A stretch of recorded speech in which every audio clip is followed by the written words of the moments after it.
This is us, Jonas Bülow Knudsen, or Jonas, as I call him. You can find him on Twitter at that link there. So that's at Jonas_B_K. Jonas is a product architect at SpecterOps with me. That's me. My name is Andy Robbins. On Twitter, I'm at _Waldo with a 0. I'm also a product architect at SpecterOps, and I'm one of the co-creators of the BloodHound software. Before we get into the meat of the presentation, we want to say a very big thank you and acknowledge some people. So Will Schroeder and Lee Chagola Christensen for their seminal work and their white paper on ADCS attack paths called Certified Pre-Owned. And then also Oliver Luwak for his continuing research into ADCS abuse primitives, his work on the Certify tool, and for his contributions to the legacy version of BloodHound. So thank you to these folks here. Here's our agenda. So how do we model ADCS attack paths in BloodHound? As a user, how can you discover, analyze, and execute those attack paths? Jonas will then talk about some remediation strategies and go through some practical examples of how real-world defenders can shut down these attack paths, and then a conclusion at the end. So first, regarding how we model ADCS in BloodHound, we'll talk about the data model, its place, its primitives, and its purpose. So Active Directory, Windows, ADCS, Intra, these are all systems. There are attack paths that can emerge out of these systems. Where did those attack paths come from? They come from the combination of the mechanics of the system, so think like RBAC, DACLs, the security reference monitor, things like that, group nestings, the configurations that have been put in place in the system, and also user behavior. So for example, the mechanics of the system could be credential management, RBAC, et cetera. The configurations can be DACLs, security group memberships, et cetera. User behavior, user logons, credential reuse and storage, things that users do that contribute to the emergence of these attack paths. Attack path management is what BloodHound does. On the pen test red team side, mostly what you're focused on is attack path discovery, that first box there. But then what attack path management also encompasses is risk assessment and prescriptive remediation guidance for shutting down those attack paths and measuring progress over time and all that kind of stuff. How do we go from the real-life system to attack path management? That is with the data model. The data model is one of the things that is not that well understood outside of our team. So this is one of the first times we're talking publicly about the data model. And so the system mechanics, configurations, and user behaviors inform the data model, and the data model is what enables BloodHound to do what it does. So that's why we'll be talking about the data model today. There are two primitive building blocks in a graph database. Nodes, which are also called vertices, and edges, which are also called relationships. That's it, just those two things. This is where everything is built on top of this foundation. For example, you may have a user that is added to the local administrators group on a Windows endpoint, and the way that we model that is with two nodes, user node, computer node, and a relationship called admin2. By a quick show of hands, who has used BloodHound before? Okay, you don't count. And who has never used BloodHound? Okay, so for people who have not used BloodHound, you can think of it as essentially Google Maps for Active Directory. So I want to start from domain users, and I want to go to domain admins. It'll show you the path, right? So here's a question. How can we encode escalation 1 into the graph using these two basic primitives and enable users to identify and analyze those attack paths without having to become an expert in ADCS and without having to go through the tedium of finding these attack paths by hand? I'm glad you asked. So what we also have to keep in mind is we want to enable simple discovery of attack paths. We also want to enable per-object auditing and analysis, comply with the existing data model and UX of the product, and maintain the product's accuracy and performance. So how do we do that? Or, put simply, how do we make the product answer a very simple question? And that very simple question is, of all the users, of all the computers in my enormous Active Directory environment, which ones can do Escalation 1?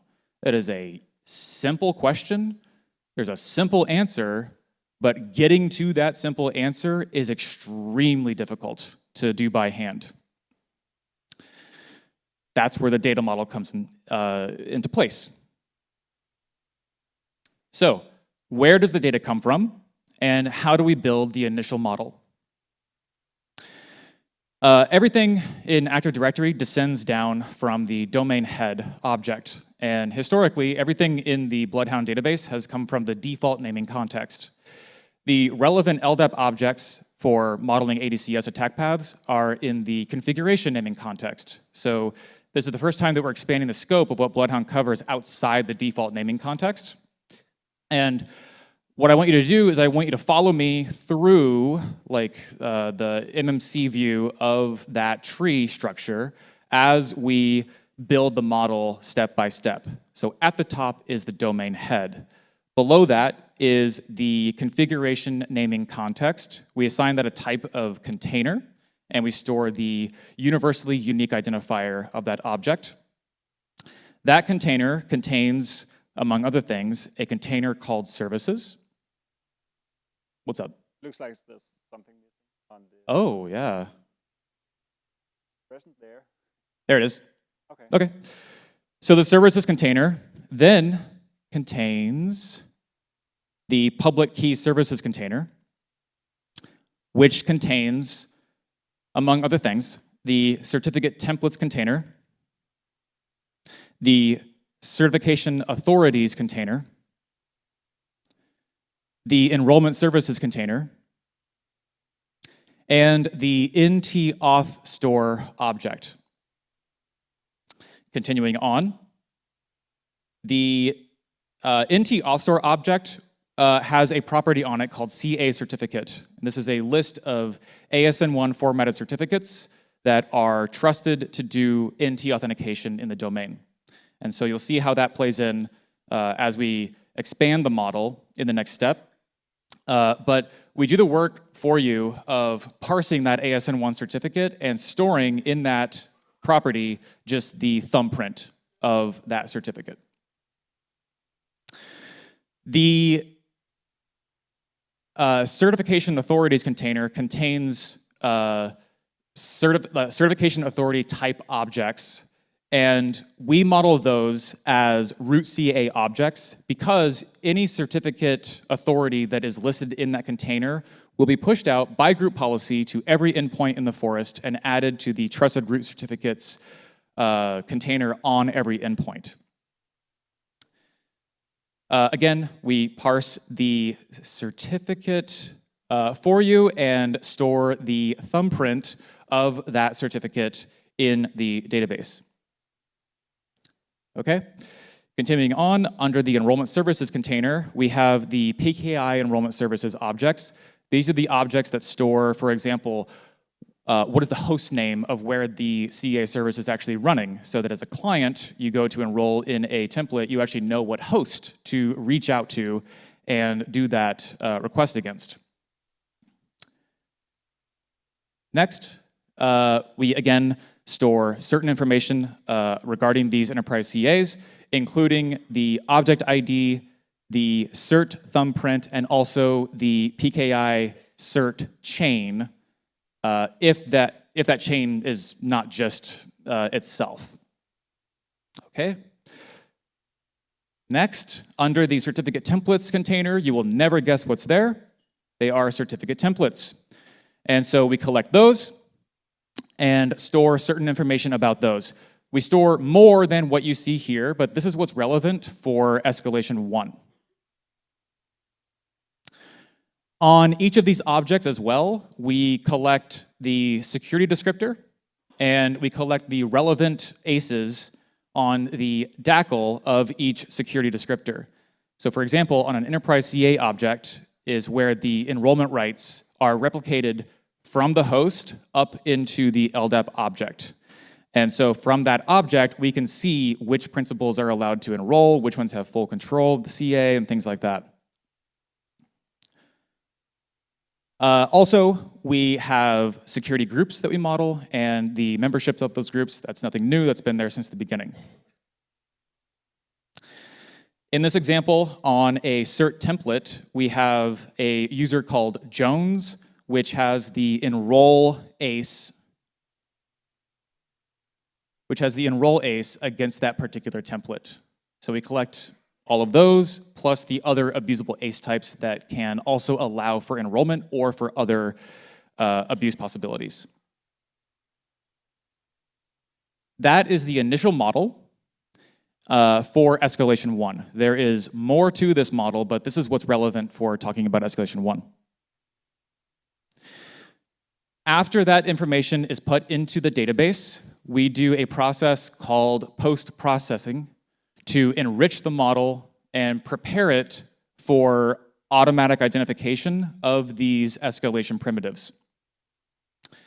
Here's the initial model again. So any object within the NT, or the NT author object, we make this kind of helper edge from the NT author object to the domain head. That makes it easier for us in later steps to identify which CAs are actually going to be valid for doing NT authentication. Otherwise, the escalation primitives won't work if you actually want to get a Kerberos ticket. On the NT authstore object, it contains a list of CA certs that are trusted for NT authentication. So we compare that to the enterprise CA objects that are in the database. And if we find a match where the thumbprint of this CA matches what's in this list, we create an edge called trusted for NT auth. There we go. So we create that edge right there. Okay? Any object that is in the certification authorities container will be a root CA. And so we create another helper edge called root CA4, and we have that edge go from the root CA to the domain head. Then the root CA can have an associated enrollment CA, and the way that that is stored is the cert thumbprint will be the same between the two different objects. So when we find that match, we create another post-processed edge called enterprise CA4. So this is an enterprise CA, and it is the enterprise CA for this root CA.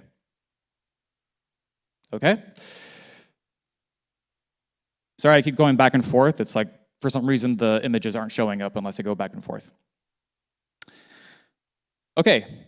What we also model is the PKI trust chain. And so, for example, this enterprise CA, its thumbprint is here. And then this enterprise CA is actually a subordinate CA that was issued and signed by this CA here. So we compare the cert thumbprints to what is in the cert chain. We find a match. And then when we find that match, we create this issued signed by edge. And that lets us see the trust chain, the PKI trust chain from CA to CA. Okay. A template can be enabled or otherwise published to none or more CAs. That is stored in the Active Directory database with display names, not with GUIDs. We store it in our database with GUIDs because we're not stupid. Or try not to be stupid. I'm stupid. So if we find a match where the cert template display name, or GUID, is listed by the CA in the published certs list, then we create an edge called published to. So this template is published to this CA, and we do that for each other template and each CA. Okay, bottom line, this is the model that enables automatic identification of every named ADCS escalation, privilege escalation primitive. So how does that work? Once the data is in the database, and combining the knowledge from Will and Lee about how these escalations emerge, we can construct a query that will, sorry, these things aren't showing up. We can construct a query that will inspect any database, just agnostically or generically, and any escalation primitive that can emerge, we will model. That query looks like that. I'm not going to walk through that, but what you need to know is that even though it looks complicated, it is actually a computationally free, basically, query to run. This will run in less than a millisecond, no matter the size of the database. When we run this query, it will find the patterns in the database to answer that question of which principles can perform escalation 1. The end result of that query is we create, finally, a post-processed edge from any principle that can do escalation 1 to the domain head. Easy, easy peasy. Okay, I'm gonna take a drink of water.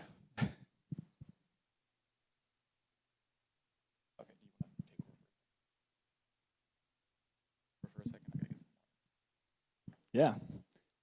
So the next thing we're going to talk about is, we're going to show you how we have actually implemented escalation 1, 3, and 4 into BloodHound. And we're going to give a demo of how you can actually use BloodHound to identify these things and do your assessment and actually abuse the narratives. Okay, thanks. Okay. All right. Who has done escalation 1? Who has never heard of escalation 1? Don't be afraid. Okay. So a quick explanation of what escalation 1 kind of is and how it works. So in this model, we have Alice and Bob. We have a domain controller, an enterprise CA, and a cert template that is configured in a way that enables escalation 1. So Alice will request enrollment in a template against the CA that this template is published to, and basically say, please give me a certificate that is valid for NT authentication, and oh, by the way, my subject alternative name is bob@contoso.local. And so the very complicated model that we saw before, the ADCS system will go through the same checks to see whether or not Alice can do that enrollment. And if so, we'll return a certificate back to Alice. And that will have a lot of stuff in it, but the relevant bits are that we'll have an EKU that is valid for NT authentication, for example, the client authentication EKU.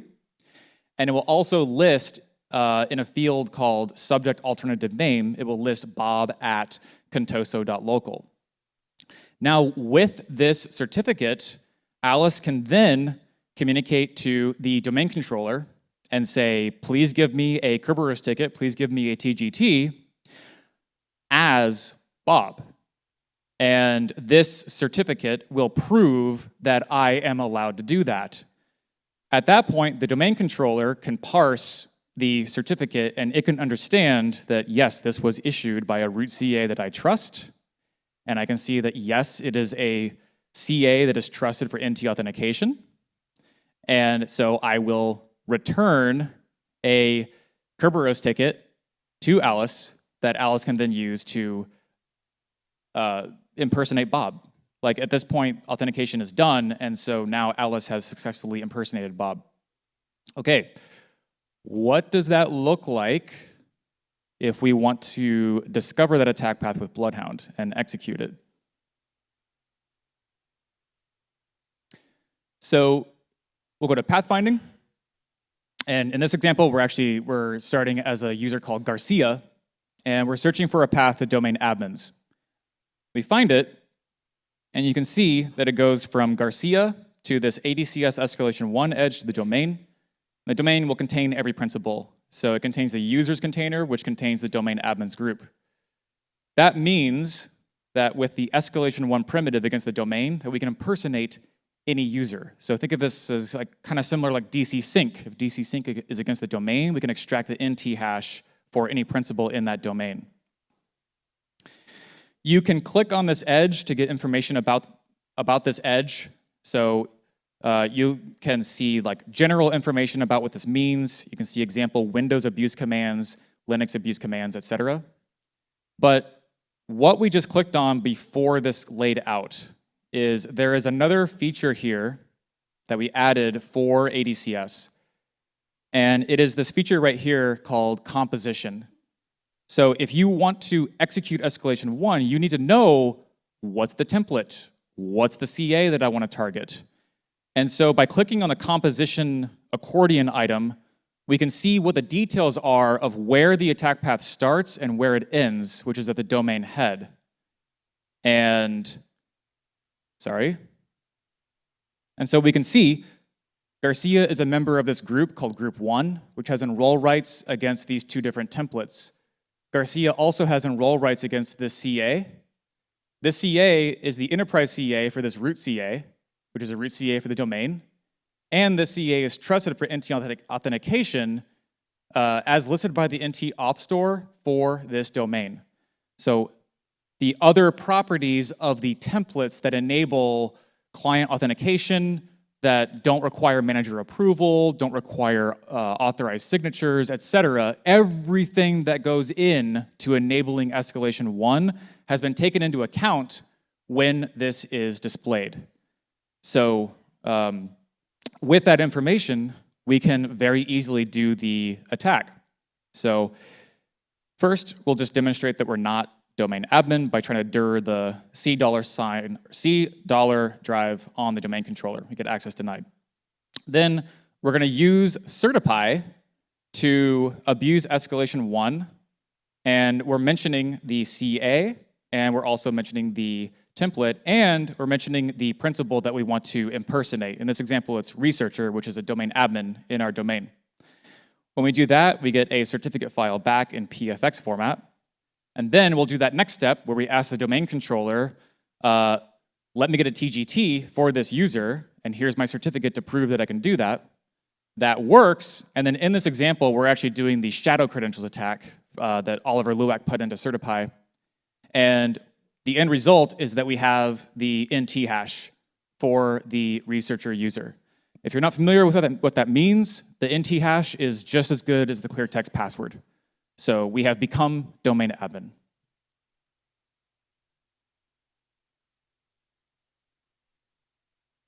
Okay.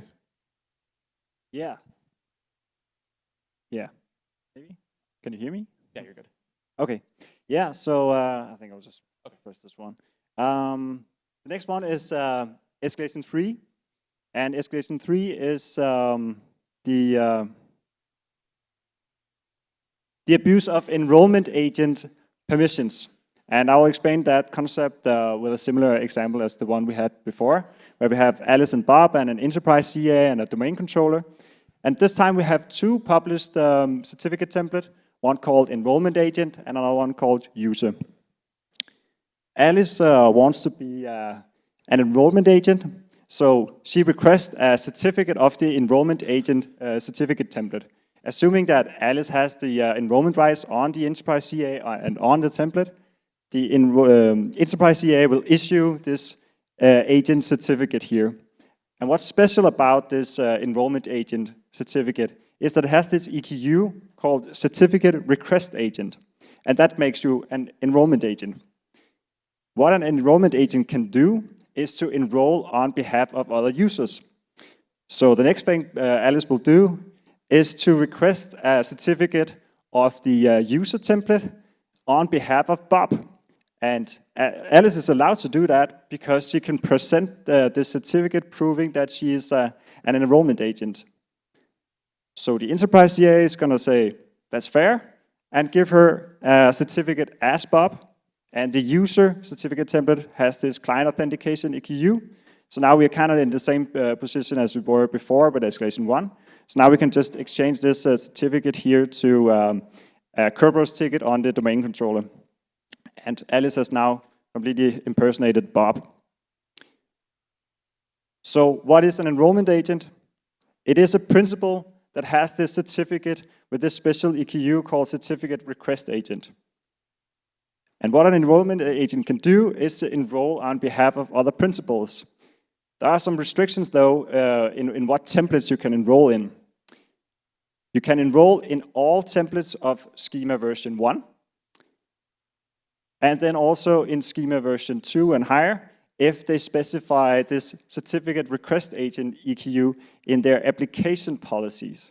So what that looks like in Active Directory is what I have in this screenshot here. So you can see highlighted with light blue that the application policy required in order to enroll in this certificate template is the certificate request agent.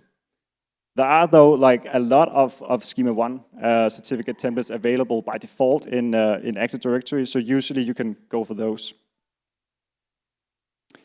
There's a few more requirements in order to pull off the Escalation 3 attack, and I have highlighted those or described those in detail in the blog post you can find by this link here. In BloodHound, what we do is that we create an edge from the enrollment agent template to, oh. Sorry. Back and forth, thanks. Yeah. Yeah, so what we do in BloodHound is that we create this edge from enrollment agent templates to the target template where they allow for the enroll on behalf of functionality. So that makes it a bit easier for us to find the cases where it's possible to abuse Escalation 3. And so what it looks like in BloodHound is what we're going to show with this demo here. So in the same way as before, we're going to use pathfinding. This time we are using a victim user, searching for a path to domain admins. And we can see that domain users has Escalation 3 against the domain.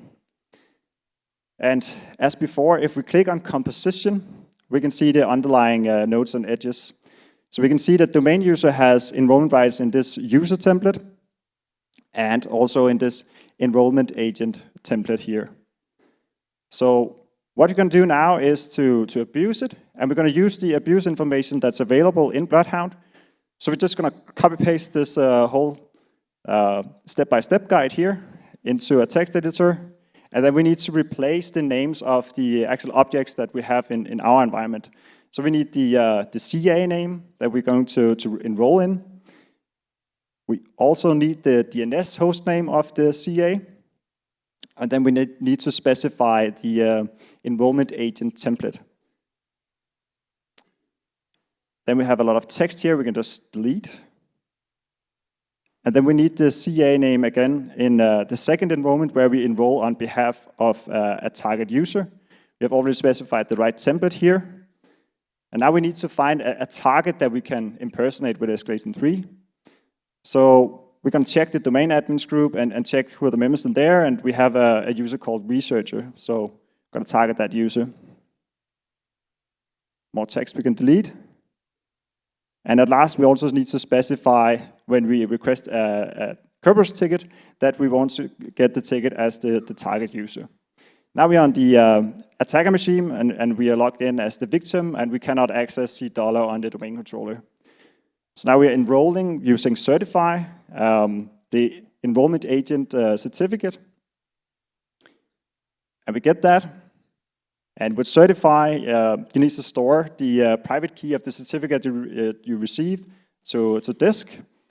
You can also do that on another host if you want to. I'm going to store it right here on the attacker machine. I'll do the same thing for the certificate.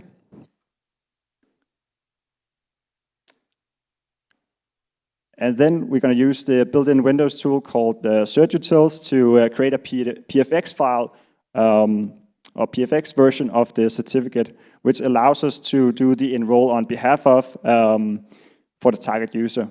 So now we received a certificate as the target user.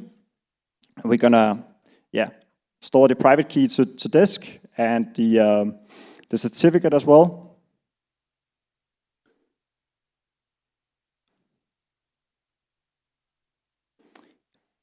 And when we have the PFX version of the certificate, we can use Rubeus to request a Kerberos ticket for the target user. And we use the command to inject it into memory. So now we have a Kerberos ticket as the researcher, and yeah, we can access $C$ on the domain controller as admin.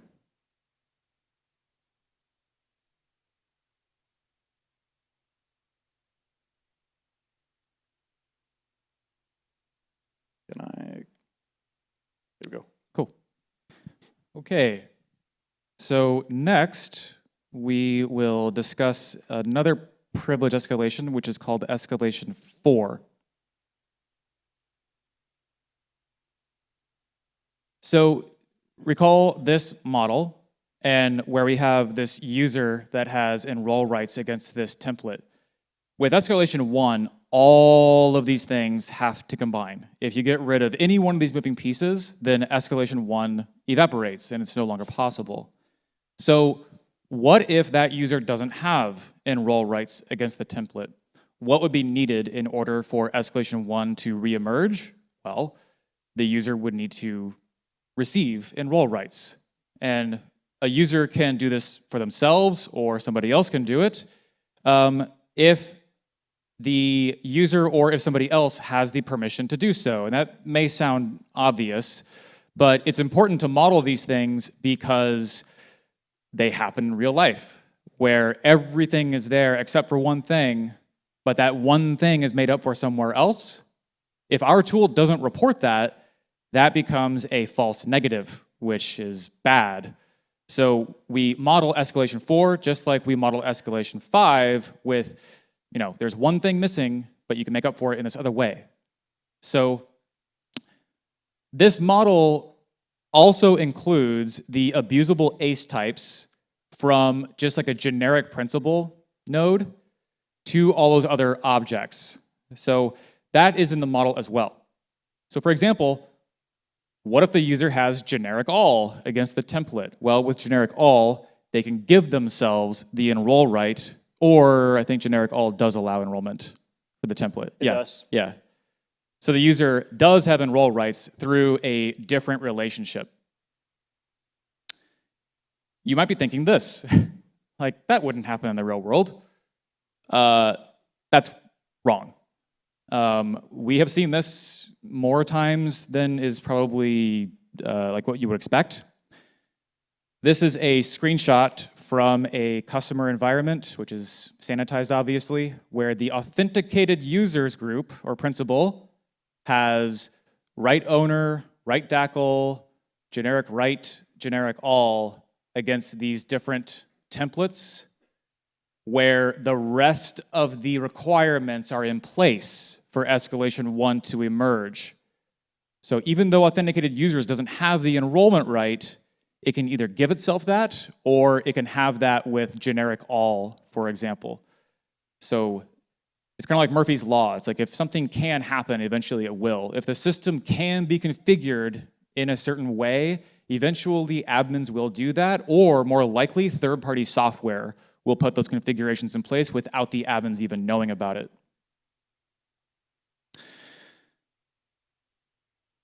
Here is a demo video of discovering and executing Escalation 4. So we're starting from Jones, and we want to be domain admin. We have ADCS Escalation 4 from Jones to the domain head, and then the rest of the path is kind of just like the pathfinding to get to domain admins.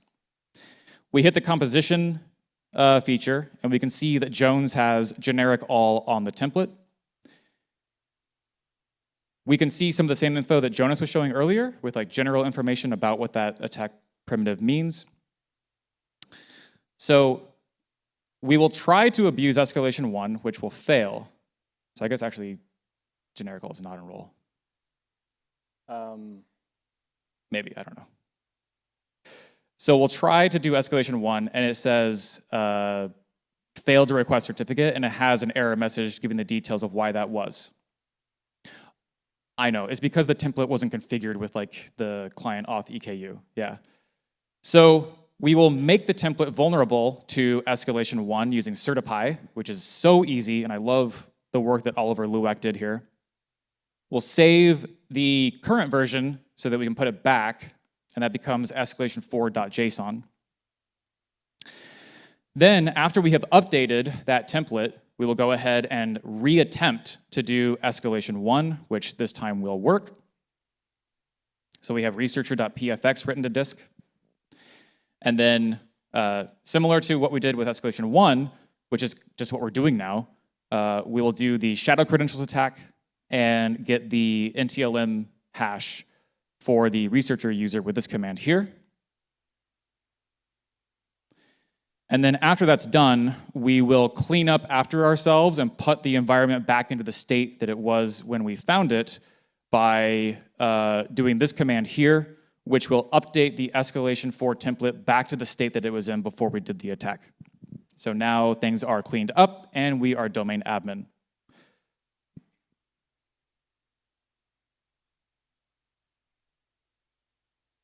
Sorry. Yeah, so how do you fix these kind of things?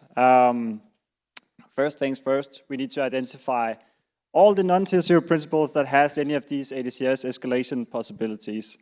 Of course, like domain admins and enterprise admins will be able to impersonate all users of the environment. That's completely fine, but we don't want anyone that's not supposed to have domain admin rights or equivalent rights in the environment to have these permissions. You can use the cipher query here to find non-tier 0 principles with ADCS escalation possibilities. Have a second query I want to share with you, and I probably need to go. Yep. Yeah, second query I want to share with you guys, and that's some of the permissions that Andy talked about in escalation 4. There's like similar escalation techniques for escalation 5 and 7, which is also about like permissions granted on PKI objects. Those narratives are not completely implemented in BloodHound yet, but we do collect the underlying permissions. So you can use this query here to check if any non-tier 0 principle has any of these underlying requirements met. And yeah, those permissions should never be granted to non-tier 0 principles. So this is definitely also something I would recommend to get remediated. I want to focus on remediation of escalation 1, because this is the most common thing we see at customers. And to summarize or to recap, escalation 1 is where the certificate template has this enrollee supply subject flag, which allows you to impersonate anyone. If you can, then it makes sense to just limit the enrollment rights to only tier 0 principles, because then you have like remediated the problem. Alternatively, you could also mitigate the problem by removing the EQs that allows for domain authentication, so you can only like impersonate for signing and other stuff, which is maybe not that bad as authenticating. However, there is a very common scenario where non-tier 0 principals like help desk, they need to have this impersonation right. And that is when they create smart cards for principals in the organization.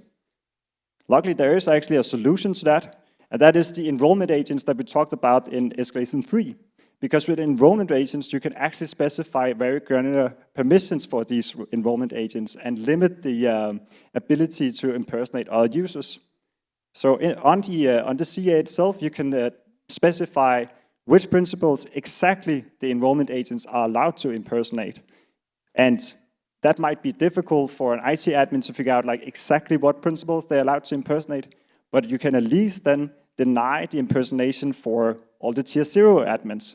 And that way you have remediated the possibility to gain full control over the environment. So I highly recommend to check out these enrollment agents restrictions. Unfortunately, Microsoft has not written a great guide for you to set this up. So you will have to look for vendor guides instead. And there's a pretty good guide here from Ubiquitous that you can check out and follow that to set up enrollment with enrollment agents for smart cards. You should be careful with vendor guides though. As I was like browsing for good guides on how to set up enrollment agents, I also found another guide. And this guide says that you should, in the step where you grant enrollment rights on the enrollment agent template, they specify you could set this right to the principals that are supposed to enroll on behalf of other users. But in the screenshot, they grant authenticated users enrollment rights. So that basically creates an escalation-free scenario for authenticated users. So be careful when you are following vendor guides, because it's not always that they know what they're doing. I reached out to this vendor here, but they haven't responded. Cool. Okay, we are almost out of time, so a quick conclusion for you. So we started earlier with a simple question, which was, what principles can do escalation 1? That has a simple answer, which is principle A, principle B, etc. The work that you have to do by hand to answer that simple question is tedious, it's prone to human error, it's extremely time-consuming, and it requires you to already be an expert in all of these different systems so that you can parse and understand all of these opaque and confusing mechanics and configurations.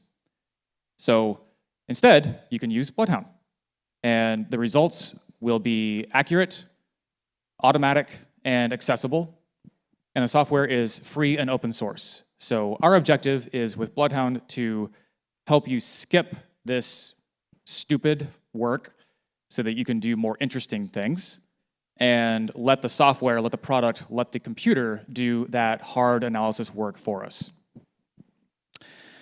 Thank you very much.